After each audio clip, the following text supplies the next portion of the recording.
Halo sobat, kembali lagi di kanal YouTube Arya Surya Official, kanal pemberdayaan diri untuk Anda semua. Kali ini di siang hari ini kebetulan saya sedang ada jadwal kosong, jadi bisa buat video untuk rekan-rekan semua yang mungkin ada beberapa pertanyaannya yang belum terjawab ya, baik itu di Instagram, TikTok ataupun di WhatsApp. Nah, biasanya pertanyaan umum adalah berkenaan tentang sensasi tubuh. Tapi perlu diketahui dalam dunia terapi pikiran ya sahabat-sahabat, apa yang timbul di tubuh ini termasuk sakit yang pindah-pindah, nyeri yang pindah-pindah seperti punggung ya, terus kepala terasa pusing, kelayangan dan lain sebagainya.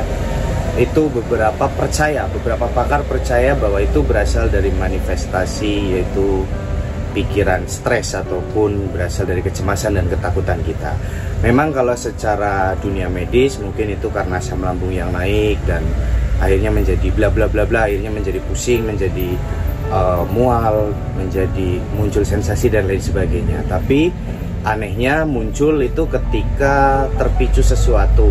Nah, sesuatunya itu misal ketika stres, ketika marah ya, ketika kecewa, ketika terpicu trauma, misal suara burung, contohnya suara ambulan biasanya, terus dengar orang meninggal gitu. Nah, itu langsung muncul itu. Nah, itu memang untuk beberapa orang merasa aneh, bahkan tidak sedikit yang merasa itu adalah santet atau guna-guna gitu.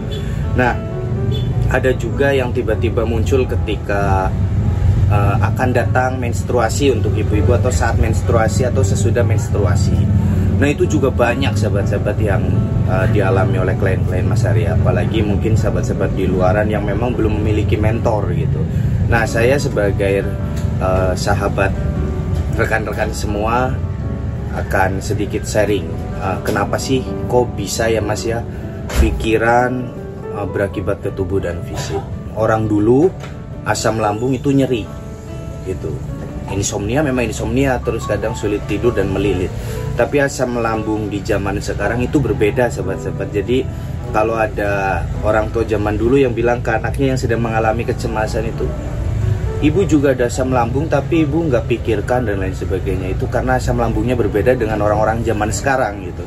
Orang-orang zaman sekarang asam lambungnya 80% berasal dari pikiran atau stres gitu, permasalahan hidup ya, yang berasal dari dalam keluarga ataupun di kantor ataupun dalam kehidupan sehari-hari bertetangga dan bergaul kita, itu juga sangat berpengaruh ke dalam apa yang sekarang kita alami, termasuk kedamaian, sakit penyakit, ketakutan, kekhawatiran, kedamaian, sukacita dan lain sebagainya, itu turut berpengaruh gitu. Nah, apa sih yang perlu kita lakukan ketika kita hidup di era modern ini namun agar tetap damai? Yang pertama tentunya kita harus memperkuat dulu pertahanan diri kita.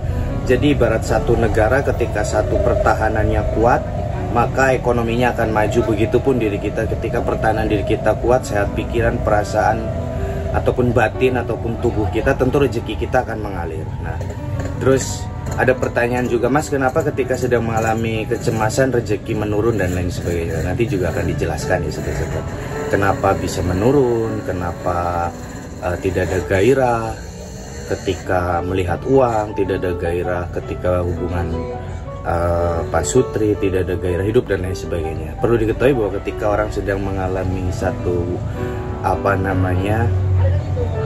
penyakit atau tidak sehat, maka nikmatnya sedang diambil gitu, ketampanannya diambil, kecantikannya juga diambil. Itu secara spiritual ya sahabat-sahabat. Nah, tentu ketika kita menyadari bahwa apa yang sedang terjadi di hari ini itu sejatinya tidak kebetulan gitu. Banyak orang yang terkadang hanya fokus di keluhan, dalam artian fokus pada satu masalah. Aduh, kenapa kelayangan saya nggak hilang-hilang ya? Aduh, kenapa dada saya sesek terus ya? Aduh, kenapa perut saya begat terus ya? Dan lain sebagainya. Itu justru akan semakin terasa ketika kita terus menerus. Aduh, kenapa saya tidak sembuh-sembuh ya Mas? Kenapa saya tidak kunjung reda, tidak kunjung sembuh, terus tidak kunjung membaik dan lain sebagainya. Itu tentu pertanyaan-pertanyaan yang memang masih berada problem frame pada pikiran kita masih berada dalam bingkai masalah, bukan solusi. Nah, tapi itu adalah hal yang wajar juga sahabat-sahabat, memang tidak kebetulan, itu karena memang kita merasa tidak nyaman gitu. Nah, yang pertama yang perlu kita lakukan adalah menyadari dulu. Nah, ada istilah kesadaran atau mindfulness. Kita menyadari bahwa memang kita sedang mengalami ini. Sadari dulu, oh ya, saya sedang mengalami nafas yang tidak nyaman. Oh ya, saya mengakui saya sedang mengalami kelayangan. Jangan marah. Aduh, kelayangan terus, kapan sembuhnya? Makin marah makin kelayangan. Makin marah makin sesak, makin marah makin naik asam lambungnya. Terima dulu, oh iya, nggak apa-apa. Tapi dengan dada yang sesak, pikiran yang kelayangan, saya bisa beraktivitas. Alhamdulillah ya Allah, hari ini saya bisa mencuci piring. Alhamdulillah ya Allah, saya bisa nyapu dan lain sebagainya. Itu adalah bentuk kita sedang melakukan penyembuhan diri gitu.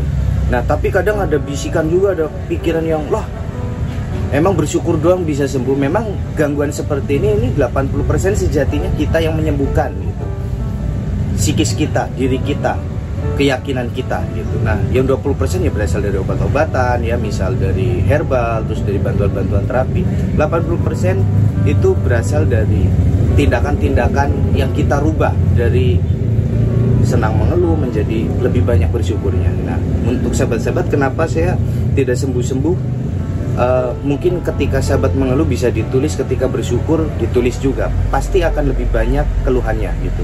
Nah, ketika kita 21 hari pengulangan lebih banyak syukurnya, kita sembuh. Itu psikosomatik sahabat-sahabat. Emang ya mas, ini soalnya kan kayak gangguan fisik, kayak jantung dan lain sebagainya. Kalau memang gangguan fisik, tentu ketika sahabat datang ke dokter itu langsung ditangani. Oh, ini penyakit berbahaya, langsung diinfus, terus dirawat. Nah, buktinya ketika datang dicek suruh pulang.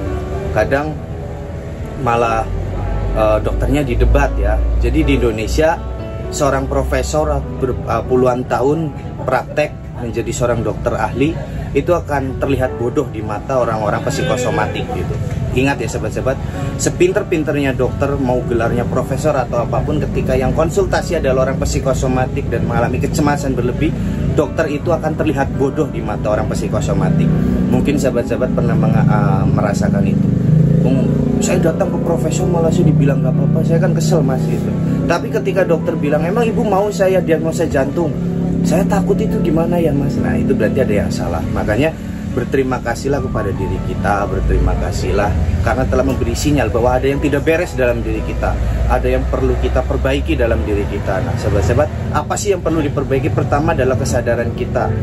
Ketika kita hidup, kita berkeluarga ya, hal-hal umum terjadi dalam keluarga ya, mungkin sahabat-sahabat biasa menganggap hal wajar dan umum dalam keluarga itu ada perkelahian, meskipun sebenarnya tidak wajar gitu. Karena pernikahan yang baik, sakinah mawaddah warahmah, itu tidak ada konflik, selalu damai dan tenang, kemanapun pergi selalu ada, selalu damai nyaman. Ketika tidak ada ya dia akan merasa kehilangan. Itu yang kedua.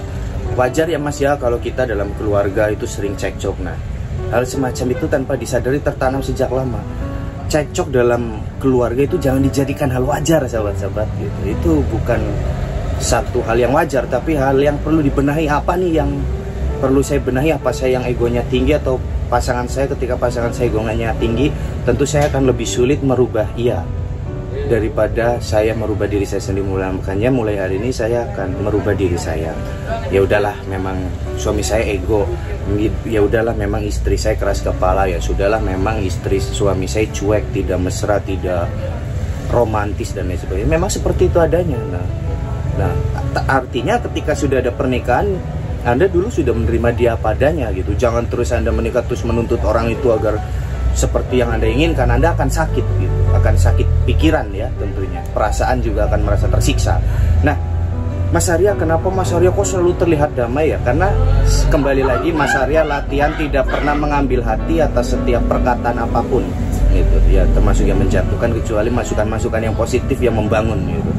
Yang kedua, hindari bacaan-bacaan yang negatif, termasuk Mas Arya tontonan negatif yang sekiranya baca negatif langsung di skip saja gitu. Karena dalam keadaan kita sehat pun terkadang bisa nginput sahabat-sahabat.